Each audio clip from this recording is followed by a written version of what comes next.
Do you all think a story like this could really happen? This is a heart-wrenching story that took place in a quiet, rural town, a small dot on the map in the state of Kansas. It's the story of Jake, a 40-year-old man who had been a bachelor his whole life. Then, one day he brought a Saudi Arabian widow wearing a hijab into town, sending shockwaves through the entire community. Has he gone crazy? He's been single all this time, and suddenly he brings an Arab woman back. What is this town? A matchmaking agency? What hidden motives does that woman have? Whispers and gossip spread throughout the town. Mayor Thompson, the town's mayor, even announced his official opposition. But 1 year later, what happened in this town turned into a miraculous story that no one could have ever imagined, so much so that the very same townspeople who had once fiercely opposed her were now shedding tears of gratitude. What on earth happened? Hello, my name is Jamila. I was born and raised in Riyadh, Saudi Arabia for 34 years, but now I live in Harmony Creek, Kansas, in the United States. I will slowly tell you how fate brought my life to this point. 4 years ago, I was just an ordinary Saudi woman, working as a medical interpreter in a hospital in Riyadh, living a peaceful life with my husband. But then one day, my husband was suddenly taken from me in a car accident, making me a widow at just 31 years old. After my husband passed away, my life changed completely. Living as a widow in the rather conservative Saudi society was very difficult. My husband's family cast me out of our home, and my own family pressured me daily to remarry quickly. Jamila, how can a woman live alone? Hurry up and find a good man and remarry. But I only wanted to marry for love, once, for a true love, not for conditions or social status. So, I made a big decision to leave Saudi Arabia. I had majored in English and had experience as an interpreter, so I could find work abroad. Why the United States, you ask? To be honest, at first, I didn't know much about the country. But while working at the hospital, I had the opportunity to work with American doctors who frequently came for professional visits. I was very impressed by their diligence, hard work, and their love for their families. They used to say, "America is a good country, you know. The people are kind and value family." Those words echoed in my head. And most importantly, the United States was a country where a woman could live her life with dignity on her own, which was something that greatly attracted me. 3 years ago, I traveled to the United States on a tourist visa. Initially, I just intended to visit, but I fell in love with the beautiful nature and the warm kindness of the people. Especially when I visited Charleston, South Carolina, I met a kind, elderly American woman.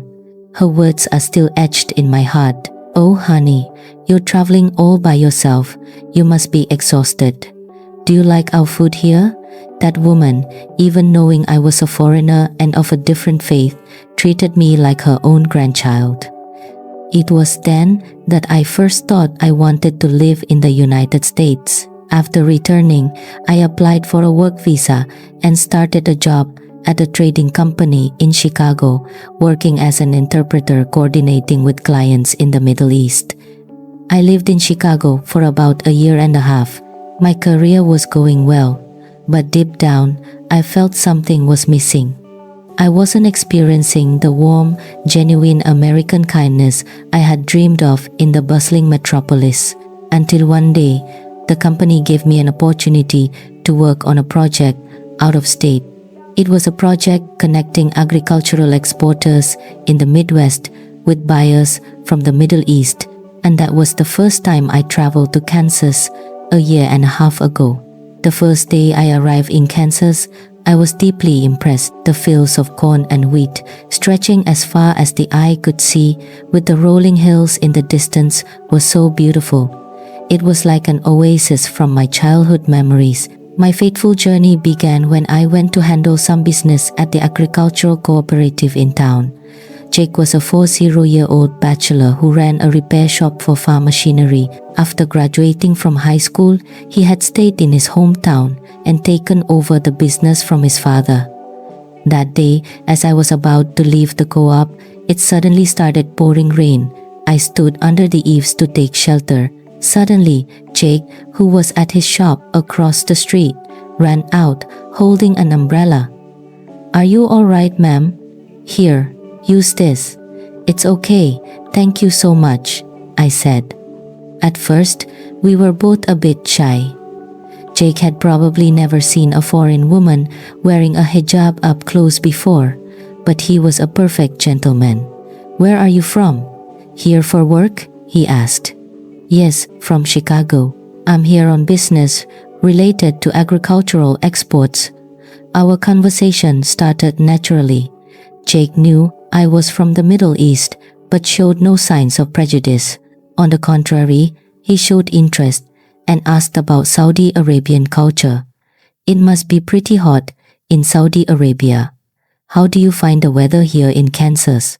It felt humid at first, but now I like it. "Having different seasons is fascinating," I replied. After the rain stopped, we continued talking. Jake took me to a nearby coffee shop, and I could feel that he was a very sincere and warm person. "I've lived here my whole life. I'm just a simple guy, nothing interesting about me," he said humbly. But I found that to be his charm. For someone to spend their entire life in one place, taking care of their parents and protecting their hometown is not an easy thing. "Not at all," I said. "That's a wonderful thing. Valuing family is the most wonderful thing in the world." After that day, we met frequently during my work trips. Jake showed me every corner of the town, and I explained Saudi Arabian culture and the Islamic faith to him. "The hijab I wear isn't just for religious reasons. It also signifies protection and respect for women." "I see," he said. "My grandmother and her generation used to wear headscarves too."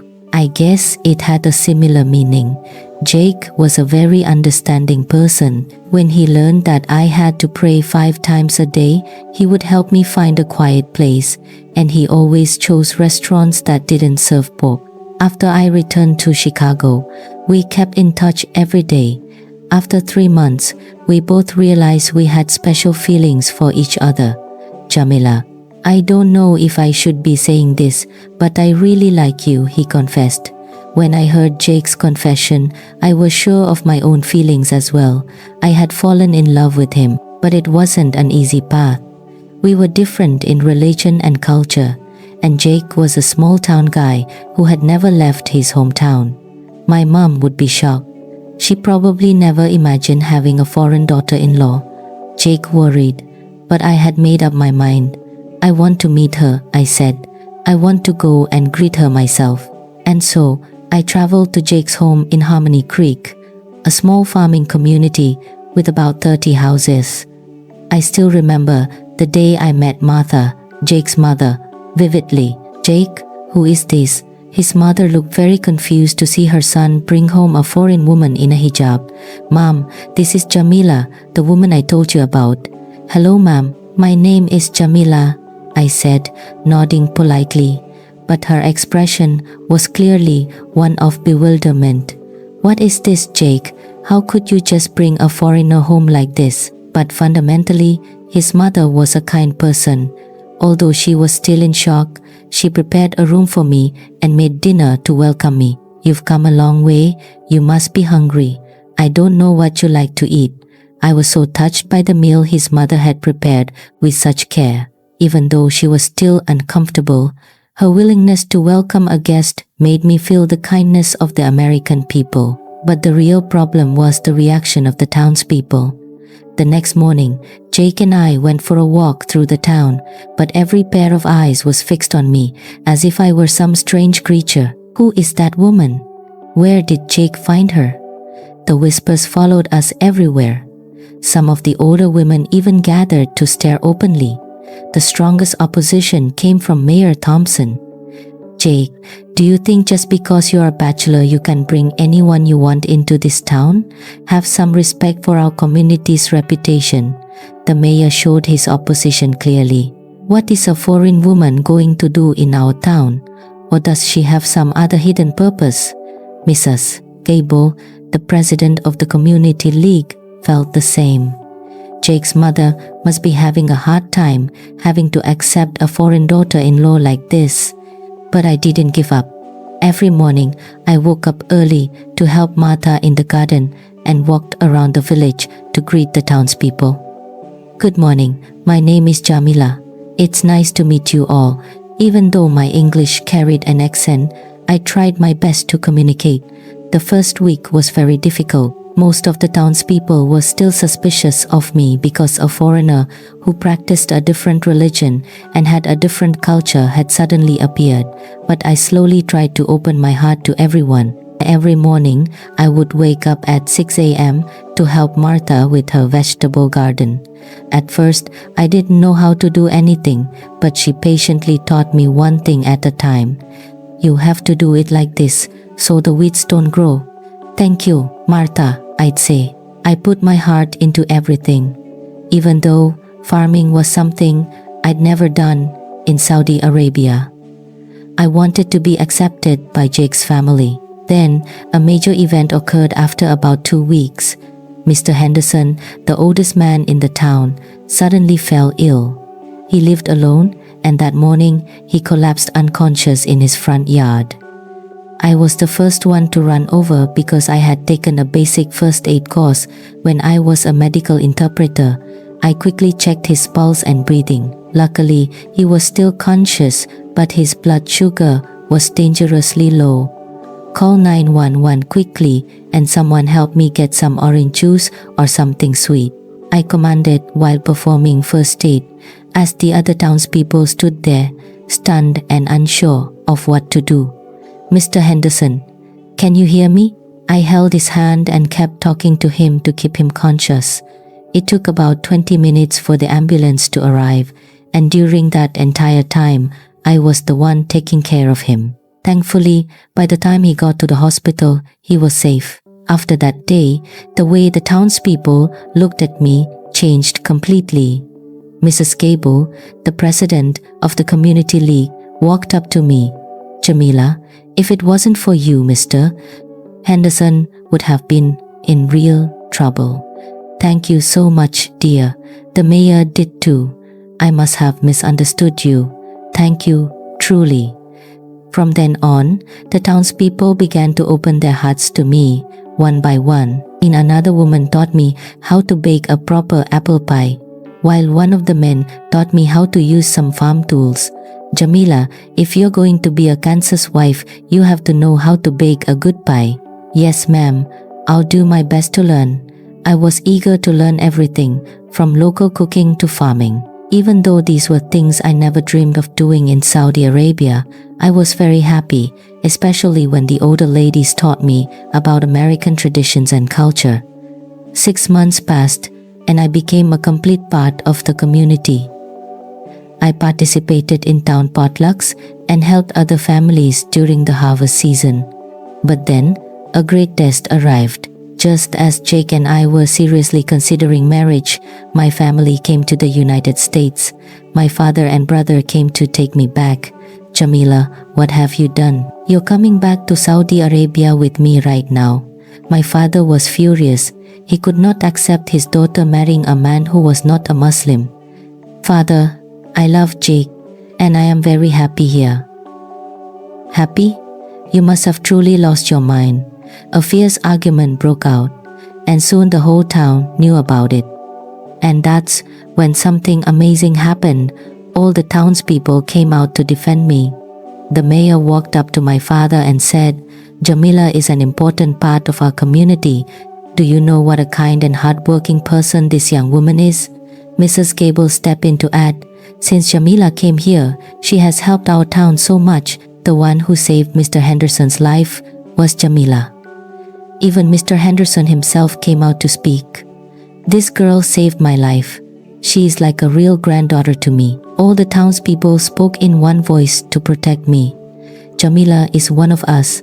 That sight brought tears to my eyes. I had never imagined that so many people would love and care for me like their own family. Finally, My father's heart softened. If this is the kind of community it is, then maybe Jamila can truly be happy. And so, Jake and I got married amidst the blessings of everyone in the town. Our wedding ceremony was very special because we held both an Islamic ceremony and a traditional American one. Both ceremonies were filled with beauty and warmth, thanks to the help of the townspeople.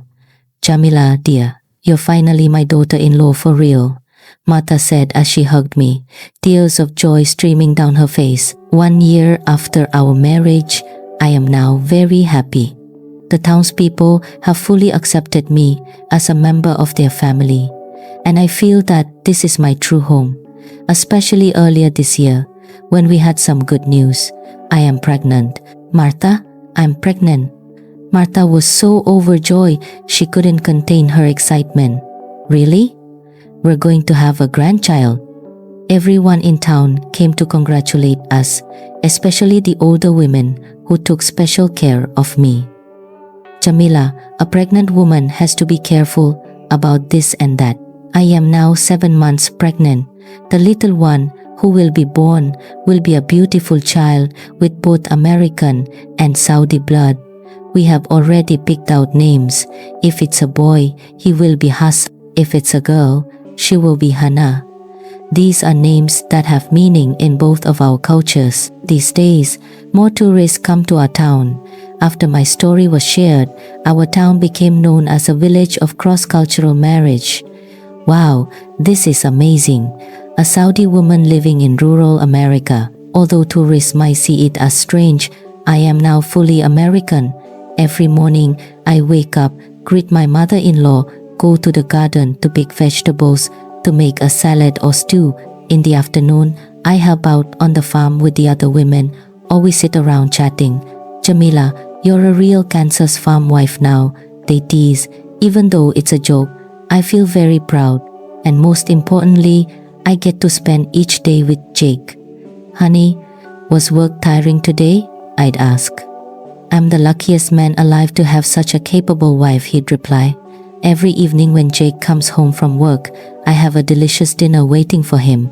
We sit and watch TV and talk about our days. Sometimes, when I video call my family in Saudi Arabia, my father will say, Jamila, you look so happy. I'm glad you chose the right path. Every time I hear those words, I feel a deep sense of gratitude. Soon, our child will be born. I am so excited. I hope our child will grow up to be a good person, inheriting both the warm kindness of the American people and the compassionate spirit of Islam. And one day, I want to tell my child this story, that their mother came from a distant desert land, but she found the greatest love of all in a small town in the heart of America. I tell you all this story because I want to say that in the face of true love, borders, religion, and culture are no obstacles. There may be opposition at first, but with sincerity and effort, you can open everyone's hearts. The kindness and generosity of the people here are truly the best in the world because they accepted a foreigner like me as one of their own family. Thank you.